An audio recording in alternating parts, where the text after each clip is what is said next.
Hey everybody, this is Kevin from Audio Digital, and today I'm doing a review of Synthmaster. There's already a good number of reviews on YouTube for Synthmaster, and what I want to do is kind of talk about some things that I didn't like about it because most of the other reviews are pretty, stellar as far as they're saying it's great, and it is pretty great, especially for their price. You get a lot of synth for a little bit of money.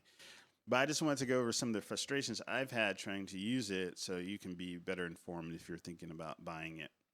So, this is really billed as a powerhouse synthesizer that can do pretty much anything, and it is very powerful, but it does have its limitations. And let's go over some of those things. One thing I've found is that the factory library, while very large, the diversity in it is not quite as broad as I had hoped it would be.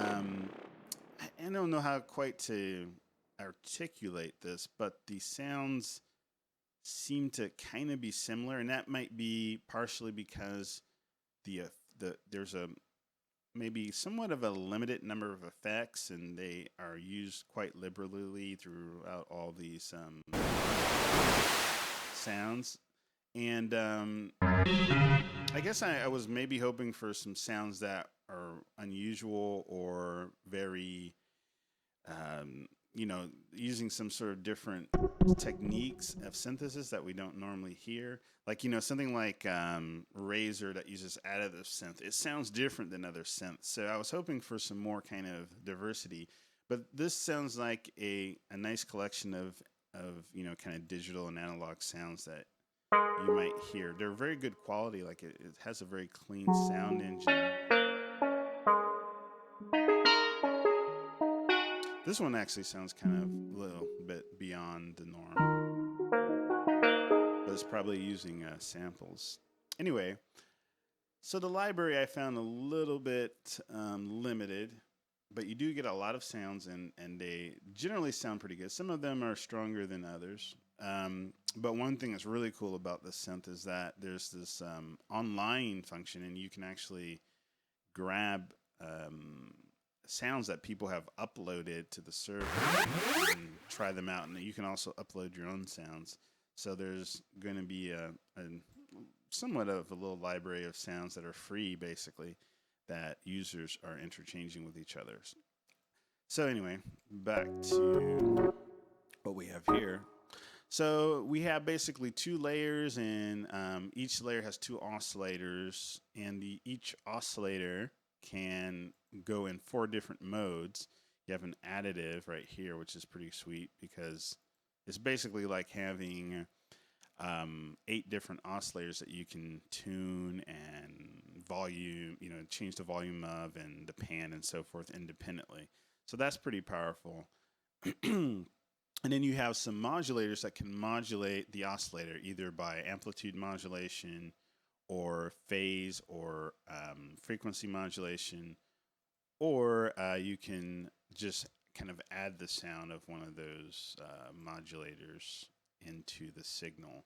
Although one thing I found a little bit disappointing was, even though I'm going to initialize this thing, so even though I can come in here and let's listen to this sound, I can come in here and I can add a modulator to the sound, and let's put it in add mode. And now we have kind of like a sub oscillator. Let's tune it down.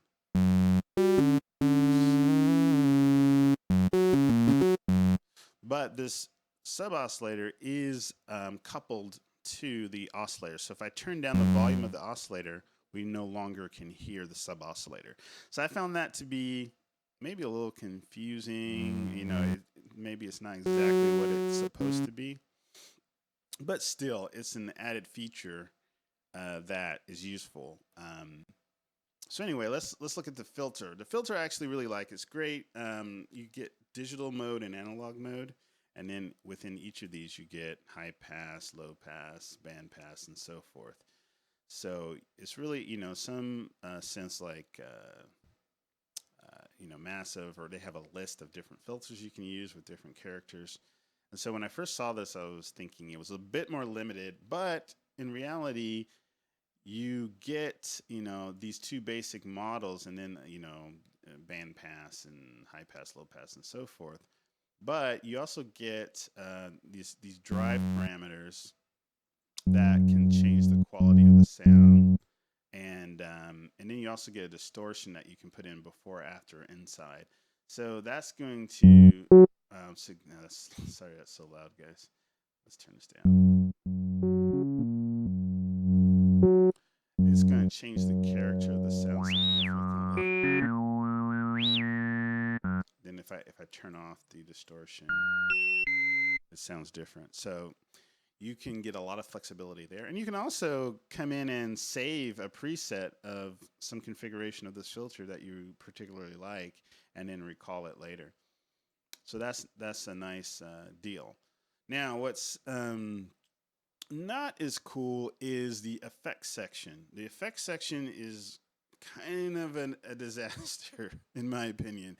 So let's look at it. We have distortion we can add to the signal. Let me have something a little less annoying here. So we can add distortion and lo-fi and ensemble and get a good deal of variation here. So how do we edit these? Well, there's these 3 different pages that have the controls for those 5 effects. So we have distortion on this page, we have lo-fi and ensemble on this page, and we have phaser on this page. So, and EQ on this page. So you might think, okay, they're going through serially and you can't change their order, but you can. You can come in here and I can change this to lo-fi, and then that lo-fi goes away. I can change this to phaser and so forth, right? So I can rearrange these. I still go to the same place to edit them, which is not so elegant, right? Also, let's say I wanted 2 distortions. So I could come in here and, oh, here's distortion 2. Let me use that. So now I have 2 distortions, but the deal of this distortion is actually it's the distortion from layer 2. So if I go to layer 2, you see there's nothing here. And you can only use each of these effects once within your patch. So if I use 2 distortions on this layer, I have no distortion for this layer, which is a strange limitation to have on a fully software synthesizer, where you can just have multiple iterations of any particular effect. I guess they were trying to, maybe keep the CPU load down, but to me, I don't see any reason for such limitations. And this particular layout and the way that you have to move things around by going through drop-down lists, it's not very efficient. It's not user-friendly. If you look at something like, I don't know, pretty much most other modern synths like Massive or Silent, or not Silent, but Serum, you get like drag and drop functionality, and that is a lot more user friendly. And a lot of them don't give you a limitation as to how many instances of a particular effect you can have. So anyway, but this is kind of hardwired to give you 2 distortions per layer, 2 phasers, 2 ensembles, 2 EQs, and so forth, right?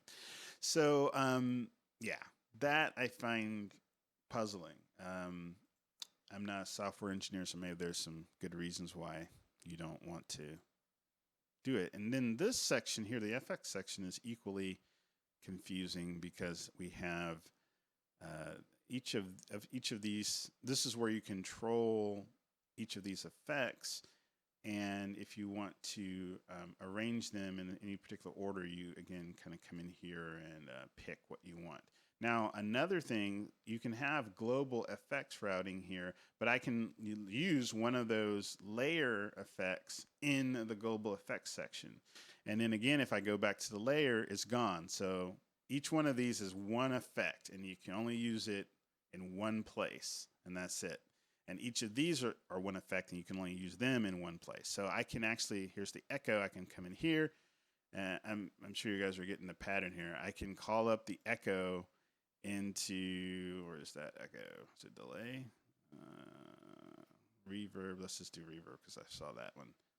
And here's the reverb, and now we can't have it here. So anyway, I find that to be kind of frustrating and confusing. Next thing that's weird is if you look here,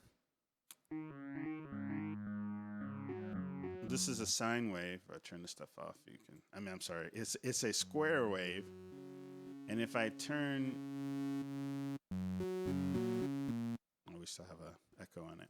So this is it's definitely a square wave, but it says it's a sine wave here. So that's a bug. That's weird.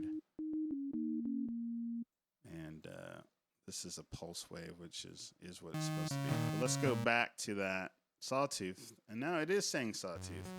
So just a little bug. I mean, that's something that they can correct, but there are a good number of little buggy things like that in the software. So what's next? Let's look at the LFOs. Now, one thing about these LFOs is they're limited compared to other synths. You get sines, triangle, square, sawtooth, step, and glide. And the step and glide is pretty cool, but like, let's say for instance the saw here, we don't get a a ramp up and ramp down. So I'm going to turn off this delay. So if I come in here and let's modify the pitch with LFO1. So that's how you assign it, and then I have to go into the matrix here, find the assignment I just made, and turn it up. So now I get that, right? So that's going from low to high. What if I wanted to go from high to low?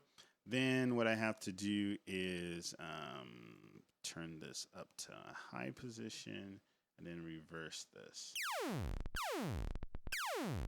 And then I get high to low. But it'd be nice if I could just get a ramp up or a ramp down. And then there's a lot of other options like sample and hold, which aren't available here.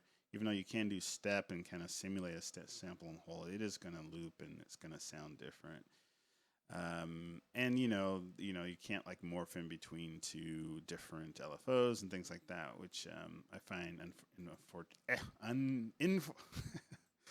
I find it to be bad. Now, so another thing is that this set of LFOs are here for each layer. So there's two here and there's two here, and they're different ones.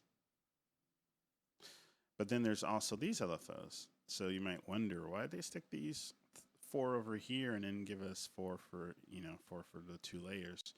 Well, the deal is that these LFOs are mono LFOs. They can only they affect everything exactly the same. Whereas these LFOs, so if I hit 2 keys a little bit spaced in time from each other, you can hear there's 2 peals that are happening. If I do 3, there's or 4. I think it was 4.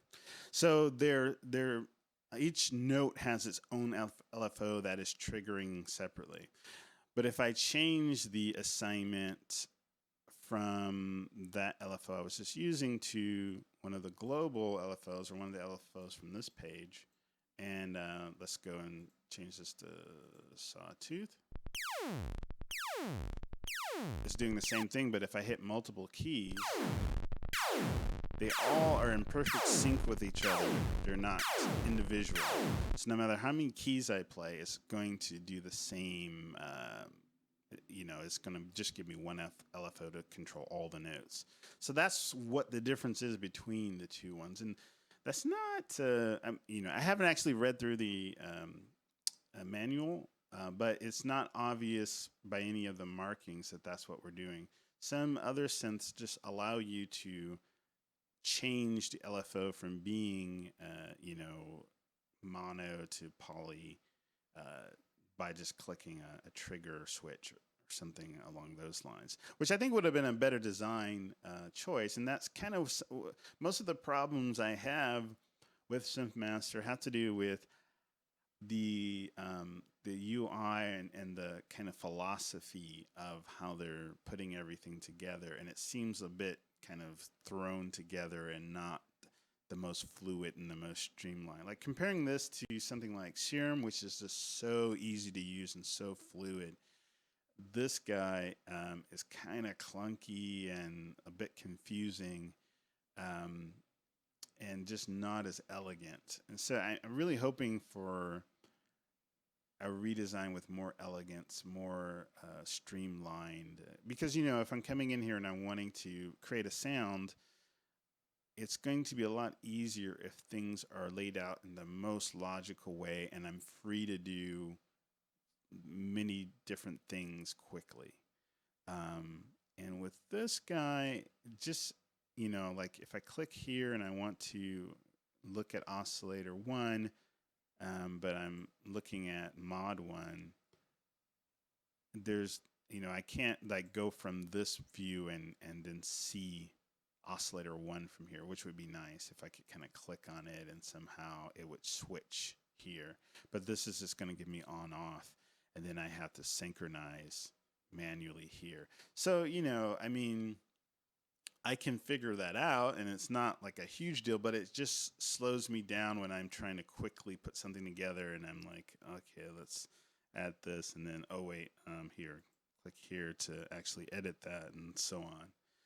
So that's kind of, you know, some of the problems I have with it. It's a bit clunky. It's not elegant, but you can get a lot of sound out of it. But it's not the flexibility beast that it maybe could be. Again, these effects are just, it's just weird. The LFO stuff should be kind of consolidated. Um, and then, yeah, you get a nice set of sounds, but I don't know that many of them are fully taking advantage to the unique properties of the synthesizer. Some are, but some, you know, you could easily think about, oh, I can make that in my other synths pretty easily. So, other than that, I think that's pretty much all I wanted to bring out. So anyway, is it worth getting? Even so, even though it has these issues, the price is so compelling that it is probably going to be something you'll enjoy, even if you are just using the large amount of effects. I'm sorry, the large number of sounds that it has to offer. So it's still a good deal. But I just wanted to let you know what you're getting into here and why you might choose something else or just save your money and get something that might better fit your needs. All right, that's it. And thanks for listening, and enjoy creating.